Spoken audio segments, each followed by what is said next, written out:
కదండి. కూర్చున్నారు, కూర్చోగానే కాలు వంగినా వంగకపోయినా కొద్దిసేపు తల వంచి ప్రార్థన చేశారు. ఆ రెండవది, నా జనులైనట్టుగా కూర్చుండి నీ మాటలు, ఎవరి మాటలు? దేవుని మాటలు విందురు గాని వాటిని అనుసరించి ప్రవర్తింపరు. ఎందుకు వచ్చినట్టు? మరి ఎందుకు వచ్చినట్లండి?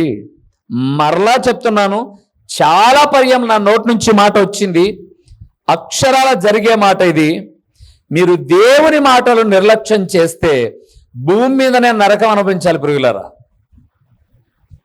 నొప్పి కలిగినప్పుడు, బాధ కలిగినప్పుడు అంటారు చూడండి, నరకం కనపడుతుంది రాని. మరి కనపడాలిగా. దేవుని మాటలు నిర్లక్ష్యం చేసినాక కొంచెం టేస్ట్ శాంపిల్ చూపాలిగా.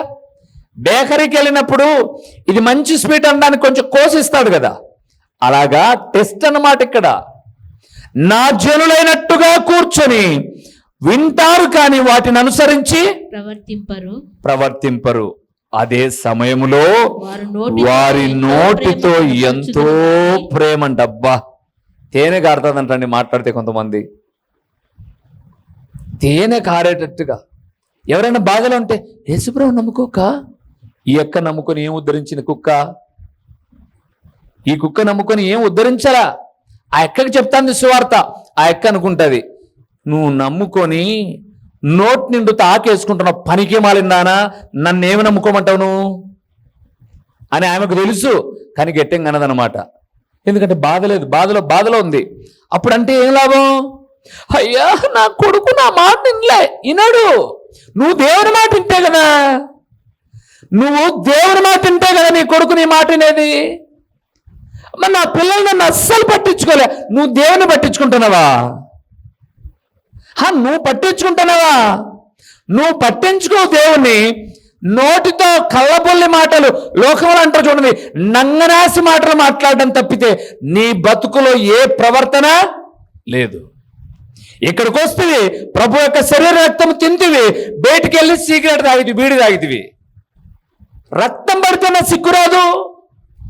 గుండెలు పిండేసిన సమస్య వచ్చినైనా, అయ్యో దేవా నేను తప్పు చేస్తున్నాను ప్రభు, నా కొరకై పరలోకం నుంచి దిగి వచ్చి నీ ఆఖరి రక్త పొట్టు వరకు కరిస్తే నోటి నిండుతో ఆకు నమిలి అని చూసుకుంటావా? మళ్ళా నువ్వేమంటున్నావు? పిల్లలు పట్టించుకోలే అన్నా. నువ్వు దేవుని పట్టించుకుంది ఎక్కడన్నా చెప్పు. నువ్వు చాలా బాధలన్నా దేవుని ఎంత బాధపడుతున్నాను. నేను సేవకుల గురించి, విశ్వాసుల గురించి మాట్లాడటంలా, దేవుని ఎంత బాధపడుతున్నాను. దేవుని బాధ పెట్టిన ప్రతి ఒక్కడు బాధపడతాని జీవితాన్ని ముగిస్తాడు. నువ్వు దేవుని సంతోషపరచు. నీ సంతోషం తక్కువైతే అడుగు చూడు.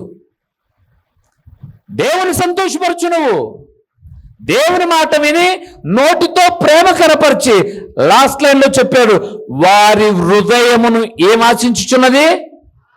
లాభం.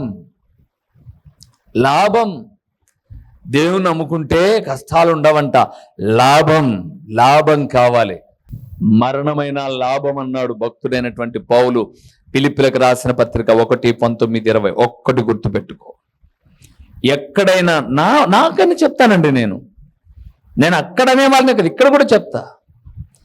నేను ఎప్పుడైనా బాధను అనుభవించాను, నన్ను బట్టో నా పిల్లలు బట్టో గుండె పిండి వేసిందంటే నేను ఎక్కడో దేవుణ్ణి బాధ పెట్టా, ఒప్పుకుంటా. నేను పాదాల సాగిలపడి ఒప్పుకుంటా. తండ్రి నేను బాధ పెట్టా, నేను ఎక్కడో, అది నాకు సరి చేసుకుంటా, నా బ్రతుకును సరిదిద్దుకుంటా. ఇతరులకు చెప్పేటటువంటి నేను కూడా నా పిల్లలు బాధ పెట్టాలని బాధపడ్డాను కాదు, నీ బిడ్డగా నేను నిన్ను బాధ పెట్టాను కదా, నాకు ఈ బాధ తగిందే. మరి నీకెలాగ తగదు? ఒక్కోసారి ఆలోచించు, మరలా ఆలోచించు. నీ పిల్లలు నీ మాట వినలేదా? నువ్వు దేవుని మాట వినలా. నీవు ఏవి చేస్తున్నా నష్టం కలుగుతున్నా నువ్వు దేవుని నష్టపరుస్తున్నావు. ఇంత మందిరానికి వచ్చి ఇంత బలమైన వాక్యం వింటున్నా రోడ్లలో నేను చూస్తానండి, నోటి నుండి మేకలు తినటువంటి నీచమైన నమిలిపోతాంటారండి. రోడ్డు పడితే నోట్లో బీడీలు పెట్టుకొని తిరుగుతున్న వాళ్ళని చూస్తున్నానండి నేను. ఇంత బలమైన వాక్యం వింటుండే ఎక్కడ దేవుని సంతోషపరిచారు మీరు? ఎక్కడ సంతోషపరిచారు? మరి మందిరానికి వస్తున్నది ఎందుకండి? ఏమి నేర్చుకోవడానికి వస్తున్నాం మనం? ఏ బ్రతుకు మార్చుకోవడానికి వస్తున్నాం? గుచ్చుకుంది అన్న మాట్లాడితే నన్నే మాట్లాడాడంట. నేను కాదు మాట్లాడుతాను, దేవుడు మాట్లాడుతాను నీతో. నీ బతుకు మార్చుకోవని మాట్లాడతాడు. నువ్వు ఏమింటున్నావో గుర్తు చేసుకో అని చెప్తున్నాడు దేవుడు. ఏమింటున్నావో గుర్తు చేసుకో. ఈ వెనకల ఒక ముస్లిం ఉండిందండి. ఒక అమ్మాయి బెంగళూరులో జాబ్ చేస్తుంది, వందన అని. ఆ పిల్ల వాళ్ళ జేజ్ ఉంది ఇక్కడ కిందన మందిరం. ఇప్పుడు కాదు నేను చెప్పేది, 2007వ సంవత్సరం. మా అమ్మ పాదాలు పట్టుకుంది ఒకటి, ఆకు మానేయమ్మ, ప్రభు శరీర రక్తాన్ని పానీయం చేస్తున్నావు, సేవ చేస్తున్నా, నేను 10 మంది మొక్క మీద నన్ను నమ్ముతారు, మీ అమ్మ మారలే ముందు అంటారు, మానేయమ్మ అని అన్నాను. నేను మానలా. సాటుగా ఇంటికాడితే మానేస్తుంది, సాటుగా అట్లా బయటకు వెళ్ళిపోయేసి నమిలేసి వచ్చి మూసేసి వచ్చేది. ఒకరోజు చర్చ అయిపోయిన తర్వాత అట్లే నమ్ములుతా పోతుంది. మా అన్నోళ్ళ ఇంటికో మా అక్కోళ్ళ ఇంటికి ఎక్కడికో పోతానండి. ఆ ముస్లామ మన దగ్గరికి అప్పుడప్పుడు ప్రార్థనకు వచ్చిన ఆమె ఎదురుకు వచ్చింది. ఎదురు వచ్చి ఏమని తెలుసా? ఇదే అని బతుకు. మా అమ్మనండి, ఇదే అని బతుకు. నీ కొడుకు ఆడ వాక్యం చెప్తా అంటే ఆడ ప్రభు శరీర రక్తాన్ని తిని వీడికొచ్చి సాటను నమ్ముకుంటా పోతానవా? ఆ మాట మా అమ్మకి ఏమైందో తెలుసా? చా సిగ్గులేందంది. దీంతో అనిపించుకున్నానే. ఆయన అనే మాట నేను కాదు, దీంతో అనిపించుకున్నానే అంటే ఆమె ఆలోచన అంటే మేము బాగున్నాం కదా, బాగున్న వాళ్ళంటే సరిపోవు, దీంతో అనిపించుకున్నానే, థో ఇది వద్దు అని ఎలా మూసింది. చచ్చేంత వరకు దాని దగ్గర పోలేంగా. నేను అడుగుతాను, నీ కొడుకు ప్రార్థన చేస్తుంటే నువ్వేం చేస్తున్నావు అమ్మా? నోట్లో మందిరంలో వేసుకోవులే. అదే యథా రాజా అదే ప్రజ. గుర్తుపెట్టుకోండి ప్రియులారా, ఏం వింటున్నారో గుర్తుపెట్టుకోండి. 32 వచ్చిన చదువుతారు, అక్కడ ఏమన్నాడు? నీవు వారికి వాద్యము ఎవరు వాయించేది? నేనేనండి వాద్యాలు వాయించేవని. అంటే బాగా చెప్తాను మీకు వాక్యం, బాగా వినిపించి మంచి స్వరము కలిగిన గాయకుడుగా ఉన్నా నీ మాటలు వింటారు కానీ వాటిని అనుసరించి నడుచుకోరు. బా రూబేనన్న ప్రసంగం అండి, వాళ్ళే చెప్తాడండి. మరి నువ్వు వినింది ఏందండి? ఆయన నాతో మాట్లాడేది కరెక్టేనండి, మరి నువ్వు మారింది ఏదండి? గుర్తుపెట్టుకో పురుగులారా, నీ బ్రతుకు దినములలో కృపాక్షేమం. నువ్వు అనుకుంటున్నావేమో ఏం పర్లా 10,000 బ్యాలెన్స్ ఉంది, 10 తులాలు బంగారం అని. పోవడానికి గంట చాలమ్మో, పోవడానికి గంట చాలు. ఇప్పుడు హాస్పిటల్కి వెళ్తే డబ్బులు పోవడానికి గంట చాలు. అంతేనండి. దగ్గర 16 సంవత్సరాలు ఉద్యోగం చేసి మన దగ్గరికి మందిరానికి వచ్చే డాక్టర్ 16 సంవత్సరాలు ఉద్యోగం చేసి రూపాయి కూడబెట్టి దగ్గర ఒక 40-45 లక్షలు సమకూర్చుకొని జీవితంలో ఒక ఇల్లు కట్టుకుందాం ప్రభు అనుకునేసరికి ఒక చిన్న జబ్బు వచ్చింది. అది వైద్యులు సరిగా కనుక్కోలేకపోయారు. తను వైద్యురాలైనా కూడా కనుగొనలేకపోయింది. లాస్ట్కు 62 లక్షలు, అంటే తన దగ్గరున్న డబ్బులంతా అయిపోయి ఆ రోజుల్లో ముఖ్యమంత్రిగా ఉన్నటువంటి వారికి ఆ రిలీఫ్ ఫండ్ కింద, సీఎం రిలీఫ్ ఫండ్ కింద ఏదైనా సహాయం చేయండి అని అప్లై చేసుకుందండి ఆ తల్లి. ఎంతకాలం కావాలి డబ్బులు అయిపోనికి?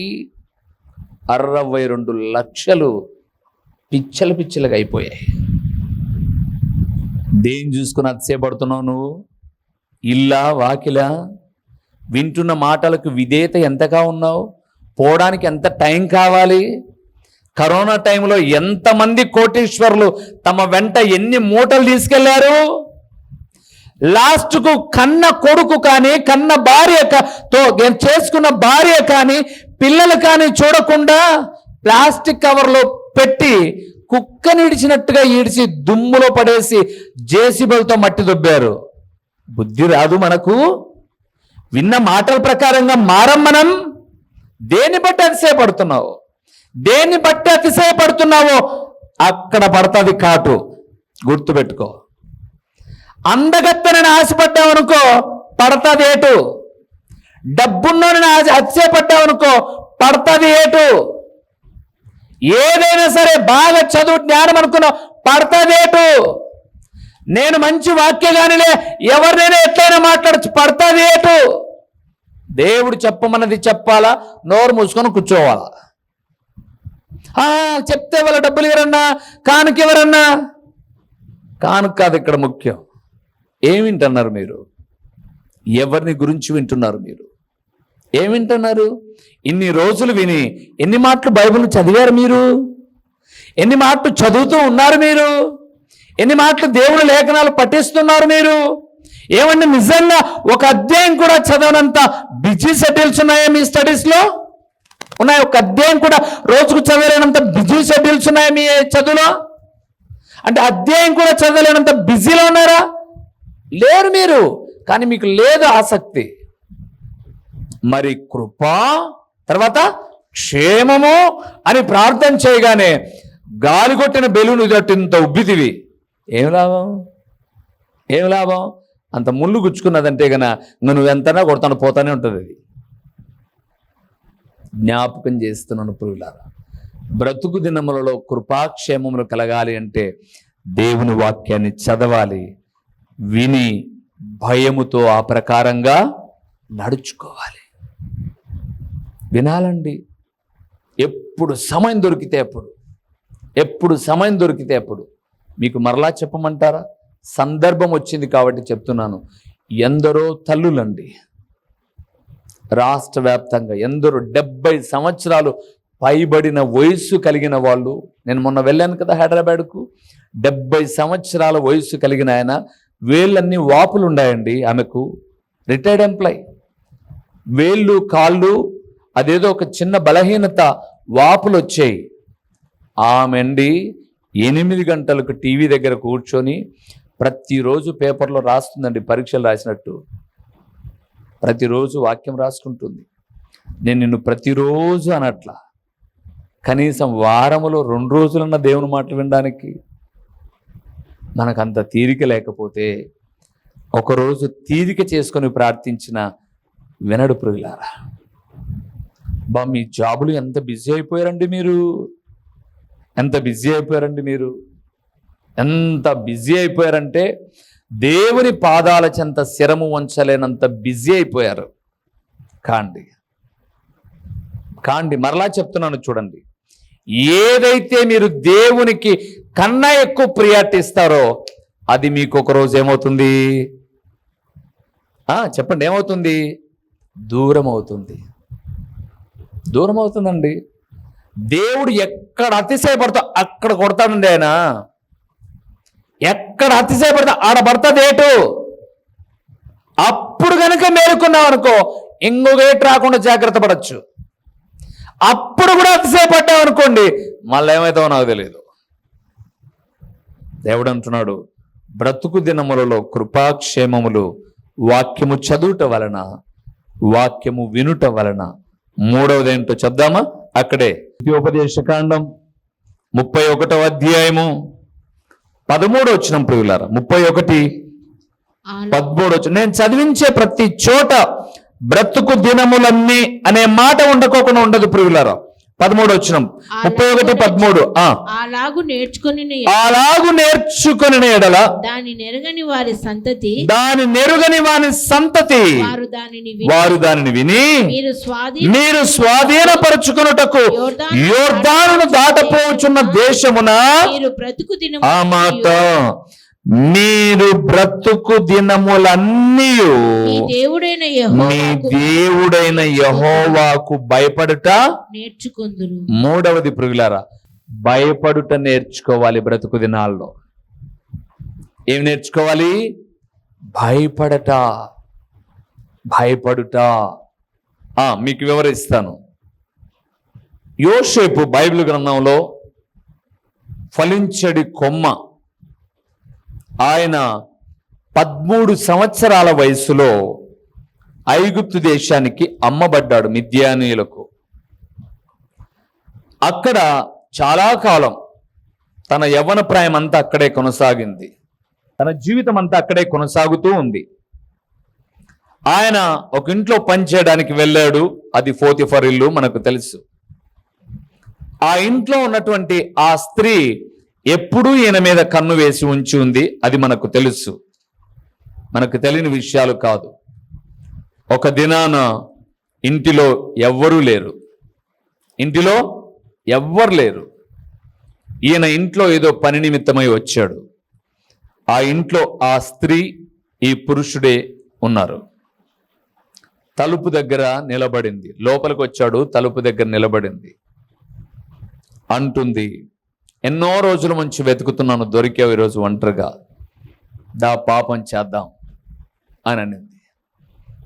ఈయన అన్నాడట, చరిత్రకారులు చెప్తారండి, బైబిల్లో చెప్పిన మాట కాకుండా చరిత్రకారులు చెబుతున్నది, ఇంత ఘోరమైన దుష్కార్యము చేసి, పాపము చేసి నేనెలాగా దేవునికి విరోధంగా బ్రతకాలి అని అన్నాడట.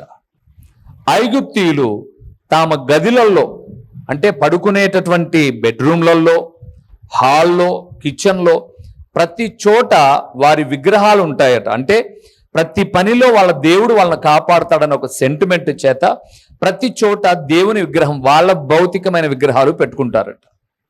అప్పుడు ఈ స్త్రీ అనుకుందట, దేవునికి విరోధంగా పాపం అంటే ఆ దేవుని విగ్రహం చూస్తుందనే కదా అని తన పైట తీసి ఆ విగ్రహాన్ని కప్పెట్టిందంట. ఇంకా దేవుడు చూడడు, రా పాపం చేద్దామని. ఆ విగ్రహం మీద తన వస్త్రాన్ని వేస్తే ఈయన వస్త్రం పట్టుకొని లాగితే ఈ వస్త్రం ఆమె చేతిలో పెట్టి పారిపోయాడు. వయసులో లేనటువంటి వాడు కాదు, ఆమె కూడా వయసు కలిగిన వాన్నే ఎంచుకుంది. కానీ గుర్తుపెట్టుకోండి ప్రియులారా, దేవుడంటే భయము కలిగిన వ్యక్తి. ఎవ్వరూ లేకపోయినా సరే ఇక్కడ ప్రభు ఉన్నాడని భయపడినటువంటి వ్యక్తి యోసేపు. అందుకే ఆ దేశానికి ఏమయ్యాడు? ప్రధాని అయ్యాడు. ఈయన వాక్యం చెప్పే రూబేను, ఈడ నిన్ను చూస్తున్న దేవుడు బయట రూబేను చూడకపోవచ్చు, సేవకుడు నీ వెంట రాకపోవచ్చు, నువ్వు చేసే పనిలో సేవకుని వెంట ఉండకపోవచ్చు, కానీ ప్రతి చోట లోకమందంతటా ఆయన కనుదృష్టి ఏమవుతుంది? సంచారం చేస్తూ ఉంది. మరి నువ్వే అనుకుంటున్నావు, ఇక్కడ యాక్టింగ్ చేసావు, బయటకేసి నోట్లో కొక్కావు. ఇప్పుడు ఏమనుకున్నాను? ఇక్కడ దేవుడు లేడనుకున్నాను. అనుకున్నప్పుడు ఏటు పడింది నీకు, అనుకున్నప్పుడు నీకు అర్థం కాదా? నీకు దేవుడు ఇక్కడ లేడనుకుంటున్నాను. ఉండడా ఆయన? అంటే దేవుడు ఒక చోటికి పరిమితమైన వాడా? మందిరంలో మాత్రమే ఉంటాడు ఆయన, ఇంకెక్కడ ఉండడు ఆయన? అన్ని చోట్ల ఉండేవాడు. నన్ను చూసి నోరు కడుక్కోవచ్చు, కానీ దేవుడు అన్నాడు, నీ హృదయాన్ని కడుక్కో, నిన్ను నువ్వు కడుక్కో. బాగా దేవుడంటే భయపడ్డం నేర్చుకో, నేర్చుకో. ఈరోజు ఈ మాట వింటున్న దేవుని కుమార్తె, ఒక దేవుని సేవకుడిగా చెప్తున్నాను, భయపడుట నేర్చుకుంటే సేవలోకి రాగానే ప్రియులారా, చాలా వ్యర్థమైనటువంటి ఫోన్ కాల్స్ వచ్చిన సందర్భాలు నా జీవితంలో ఉన్నాయండి. అవును, నా జీవితంలో ఉన్నాయి. ఈ కాలనీలో ఒక స్త్రీ ఏమనిందో తెలుసా అండి? సందర్భం వచ్చింది కాబట్టి చెప్తున్నాను. ఒక స్త్రీ మాట్లాడిన మాట ఏంటంటే, అతన్ని నా ఇంటికి పిలుచుకురా, నా ఇంట్లో ఉన్న టీవీ సిడి ప్లేయర్ అన్ని తీసిపోను, ఉచితంగా తీసిపో, అతన్ని నా ఇంటికి పిలుచుకురా, నేనేం చేయాలో చేస్తా. సామెతల గ్రంథం 22:6 మనకు తెలిసిన వాక్యమే. బాలుడు నడవవలసిన త్రోవను వానికి నేర్పు, నేర్పాలి అంటే ముందు నీకు వచ్చిండాలి. నువ్వే మోడల్, ఒక తల్లిగా నువ్వే ఫస్ట్ టీచర్ నీ పిల్లలకు. పాఠశాలలో వేసిన తర్వాత వాళ్ళు కాదు టీచరు, నువ్వే ఫస్ట్ టీచరు. నువ్వు గోడకు పోయాల్సిన పెయింట్లన్నీ నీ ఏళ్ళకు పూసుకున్నావు అనుకో, నీ కూతురు ఏళ్ళకా నుంచి మూతి కూడా పూసుకొని పోతుంది. గోడకు బెడ్రూమ్కి ఒక కలరు, హాల్కి ఒక కలరు, కిచెన్కి ఒక వేసినట్టు 5 ఏళ్ళకి 5 కలర్లు కొట్టావనుకో, నీ కూతురు 10 ఏళ్ళకి 10 కలర్ కొట్టి మూతి కూడా పూసుకొని పోతుంది, ఈడాడ కూడా పూసుకొని పోతుంది. ఎవరు ఫస్ట్ టీచరు? నువ్వే అమ్మా. అందుకే నువ్వు భయపడ్డావనుకో, పిల్లలకు భయం కలుగుతుంది. అందుకే దేవుడు అంటున్నాడు, బ్రతుకు దినములలో కృపాక్షేమములు కలగాలి అంటే మొదటిది దేవుని వాక్యం చదవాలి, రెండవది దేవుని వాక్యం వినాలి, దేవునికి భయపడడం ఏం చేయాలి, నేర్చుకోవాలి. ఒక వ్యక్తిని మీకు చూపించి సందేశం ముగిస్తాను, తర్వాత మళ్ళీ కొనసాగిస్తాను తర్వాత రోజుల్లో. ఆదికాండము 22వ అధ్యాయము 12 వచనాన్ని చూద్దాం. 22:12 చూద్దాం. అప్పుడు ఆయన దేవుడు మాట్లాడుతున్నాడు అబ్రహాము గారితో. అప్పుడు ఆయన 22వ అధ్యాయము 12వ వచనం. ఆ చిన్నవాని మీద ఆ చిన్నవాని మీద చేయి వేయకుము, అతనినేమీ చేయకుము, నీకు ఒక్కడే ఉన్న నీ కుమారుని నాకియ వెనుదీయలేదు గనుక నీవు దేవునికి భయపడువాడువని ఇందువలన నాకు కనబడుచున్నది. చాలా ప్రియులారా, ఎవరి గురించి మాట మీకు అర్థం కావడానికి ఒక్కసారి 12వ అధ్యాయం కూడా చదవండి. 12వ అధ్యాయం 4వ వచనం. ఆదికాండం 12:4 వచనం. యెహోవా అతనితో చెప్పిన ప్రకారము అబ్రాము వెళ్ళెను, లోతు అతనితో కూడా వెళ్ళెను. అబ్రాము ఆరాన్ నుండి బయలుదేరినప్పుడు 75 ఏళ్ళు గలవాడు. ఎంత వయసులో దేవుని దగ్గరకు వచ్చాడండి అబ్రాము? 75 ఏళ్ళు. కొడుకు పుట్టేసరికి 100 అయిపోయింది. ఇప్పుడు కొడుకు పాల్లాగే పిల్లోడు కాదు, ఇస్సాకయ్య నడుచుకుంటూ వచ్చాడు తండ్రితో పాటు. అంటే బహుశా ఒక 10 ఏళ్ళు వచ్చాయి అనుకుందాం. అంటే 75లో నుంచి 110 ఏళ్ళు, అంటే 118, 10 సంవత్సరాలు, అంటే 25 ప్లస్ ఒక 10, 35 సంవత్సరాల వయసు వరకు దేవుడు అంటే ఏం చేస్తున్నాడు? దేవునికి భయపడతానే ఉన్నాడు. దేవుడు పిలిచినప్పుడు అతని వయసు 75 సంవత్సరాలు. ఇప్పుడు కొడుకు పుట్టి కొడుకు బలి ఇవ్వడానికి వెళ్ళేటప్పుడు 100 సంవత్సరాలు అయిపోయాయి. ఇస్సాకు ఒక 7, 8, 10 సంవత్సరాల దాకా ఉంటుంది. అంటే ఆ 75, 100 సంవత్సరాల్లో కొడుకు పుట్టినప్పుడు 25, పిల్లోడు పెరిగినందుకు ఒక 10 ఏళ్ళు అనుకుంటే 35 సంవత్సరాలు. పిలిచినప్పుడు ఏ భయం ఉందో చచ్చేంత వరకు అబ్రహాములో అదే భయం ఉంది దేవుడు అంటే. మనం ఒక 5-10 ఏళ్ళు చర్చికి వెళ్ళి వాక్యపు వెలుగులో కొన్ని విషయాలు తెలుసుకోగానే తిప్పింటాం. ఇట్లా నాకు తెలియదేముంది, ఇంకా ఏంది ఆయన మైకి మన చించుతా అతనే దేన్ని ఏమో నాకు తెలియదు. ఆయనంది నాకేం తక్కువ భయం పోతుంది. వాక్యము కొంత ప్రార్థన నేర్చుకున్నాను అనుకోండి, నేను ప్రార్థన చేసినానంటే డడలాడాలంటే గోడలన్నీ కదులుతాయి. మనము ఒక 4-5 సంవత్సరాలు సంఘ సహవాసంలో ఉంటే మాకు అన్ని హక్కులు ఉన్నాయనుకుంటాం. కానీ అబ్రహాం భయం చూడండి, పిలిచినప్పుడు ఎంత భయపడి నేర్చుకొని దేవుని దగ్గరకు వచ్చాడో. 110 సంవత్సరాలు అంటే 35 సంవత్సరాలు దేవునితో సహవాసం చేస్తున్నా కూడా దేవుని మాట అంటే ఎంత భయాన్ని కలిగి ఉన్నాడు. ఈరోజు మాట వింటున్న దేవుని కుమారుడా, సేవకుల దగ్గర, మనుషుల దగ్గర యాక్టింగ్లు మనం ఎన్నైనా చేయొచ్చు, నేను మీరు అందరం చేయొచ్చు. కానీ అది యాక్టింగో ఒరిజినల్ ఎవరికి తెలుసు? ఆ డైరెక్టర్ గారికి తెలుసు, అన్నీ తెలుసు. అందుకే భయపడడం నేర్చుకోండి. దేవుడంటే భయపడుట. భయపడితే ఏం చేస్తారన్నా? భయపడితే ఏం చేస్తారు? ఆ మాట చదివించి ముగిచ్చేస్తానే. భయపడితే ఏం చేస్తారు అని మనం ఒక్కసారి గనక కీర్తనల గ్రంథానికి వద్దాం. 4వ కీర్తన 4వ వచనం. కీర్తనల గ్రంథము. భయం అంటే ఏంటన్నా? భయం అంటే ముసుగేసుకోవడమా? భయం అంటే ఏంటి? అదిగో అక్కడ చెప్తున్నాడు చూడండి. 4వ కీర్తన 4వ వచనం. భయము నుండి పాపము చేయకుడి.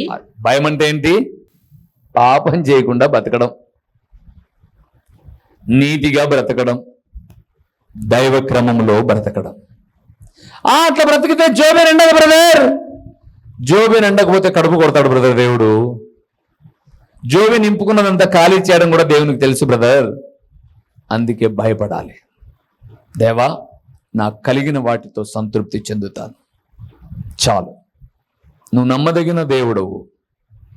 ఎవరినో ఏడిపించి నాకేమొద్దు. నాకు ఇచ్చిన దానితో నేను సంతృప్తి పడతాను. నా ఉద్యోగమా, నా వ్యాపారమా, నా చేతుల కష్టార్జితమా చాలు. నేను పాపముగా చేయను ప్రభువా. మీరు యోసేపును చూస్తున్నప్పుడు బహుశా ఆ పోతిఫర్ ఇంట్లో ఆమెతో పాపం చేసింటే అక్కడక్కడే బ్రతకాల్సిందొచ్చు. అది కూడా భయంగా బ్రతకాల్సిందొచ్చు. ఏదో ఒక రోజు దొరుకుతాడేమో, పోతిఫర్కు చంపేస్తాడేమో, భయంగా బ్రతకాల్సిందొచ్చు. కానీ దేవునికి భయపడ్డాడు. చెరసాల్లో శిక్ష అయితే పొందాడు. కొద్ది రోజులు ఉన్నాడు. తదుపరి ఆ దేశానికి ప్రధాని స్థాయిలోనికి వెళ్ళి ఎవరెవరైతే తనను చెరసాల్లో పెట్టించారో వాళ్ళ ఆకలి కూడా తీర్చేటటువంటి ఒక గొప్ప వ్యక్తి అయ్యాడు. భయపడేవాడు దేవునికి ప్రాధాన్యతనిస్తాడు. లేచి నిలబడదాం, ప్రార్థన చేద్దాం. దేవుని బిడ్డలముగా మన బ్రతుకు దినములలో క్షేమము కలగడానికి దేవుని వాక్యం విన్న మనము, తమ్ముళ్ళు, చెల్లెళ్ళు, నా ప్రియమైన కుమార్తెలు, కుమారులు, ఈ రోజు నుంచైనా స్టార్ట్ చేయండి బైబిల్ చదవడం. చదివామన్నా ఆదికాండం దాకా చదివిన తర్వాత ఆపేసాం. నీ చదువు ఆపలేదే నువ్వు? ఆదికాండం తర్వాత నిర్గమకాండం పేజీలు రావట్లేదా? నీకు ఆసక్తి లేదేమో, జాగ్రత్త. అమ్మా, వృద్ధాప్యంలోనికి వచ్చారు, కాటికి కాళ్ళు సాగే సమయం ఆసన్నమవుతూ ఉంది. దేవుని మందిరం ఎప్పుడు పడితే అప్పుడు వచ్చి ఎందుకు దేవుణ్ణి స్తుతించకూడదు? చదువు రాదులే, వినడం కూడా కష్టమేనా? మూడవది, వాక్యం వింటున్న దేవుని బిడ్డలారా, బ్రతుకు దినములలో మనం తప్పు చేసే ప్రతిసారి దేవునికి భయపడాలి, చేయకుండా జాగ్రత్త పడాలి, మరలా చేయకుండా జాగ్రత్త పడాలి. అలాగ భయపడిన అబ్రహాము అయ్యాడు, బహుగా ఆశీర్వదించబడ్డాడు. యోసేపు ఫలించడి కొమ్మయ్యాడు, ప్రధాని స్థానంలో నిలబడ్డాడు. నిన్ను నన్ను కూడా దీవించుటకు సామర్థ్యం కలిగిన వాడు. భయపడలేదా? ఏది ఆధారం అనుకుంటున్నావో ఆ ఆధారపు పునాదులు కదులుతాయి. జాగ్రత్త ప్రియులారా, ప్రార్థన చేసుకుందాం. మహిమ స్వరూపువైన మా ప్రియమైన పరలోకపు తండ్రి, మహోన్నతుడైన దేవా, మీ ఘననామమునకు స్తోత్రములు నాయన. 23వ కీర్తన 6వ వచనం ఎన్నోసార్లు మేము చదివినప్పుడు, బ్రతుకు దినములన్నీ కృపాక్షేమములు నా వెంటంటే మనసు ఉప్పొంగిపోయేది తండ్రి. నాకు ఎంతో క్షేమం కలుగుతుందట, ఆయన కృప వలన నేను ఇవన్నీ పొందుకుంటానట అని. నా తండ్రి, ఆ దీవెనలు పొందాలి అంటే బ్రతుకులో చేయాల్సినవి కొన్ని ఉన్నాయన్నారు. అవి మేము చేస్తూ మీ అడుగుజాడలలో పయనించడానికి సహాయం చేయండి. ప్రకటించబడిన పరలోకపు సంగతులు వ్యర్థముగా పోకుండా సారవంతమైన నేలను పడిన విత్తనము వలె 30 60 100 ఫలింపచేసి మీ ఘననామానికి మహిమ ఘనత ప్రభావములు మీరు కలుగు చేసుకునమని యేసు నామములో అడిగి పొంది ఉన్నాము తండ్రి, ఆమేన్. మా చిరునామా దైవజనుడు బ్రదర్ ఓ రూబేన్ గారు, క్రీస్తు ప్రార్థనా మందిరం, డోర్ నెంబర్ 1-10-386, నగరిగుట్ట, పులివెందుల, కడప జిల్లా. మీ ప్రార్థనా అవసరాల కొరకై సెల్ నంబర్ 9989067409.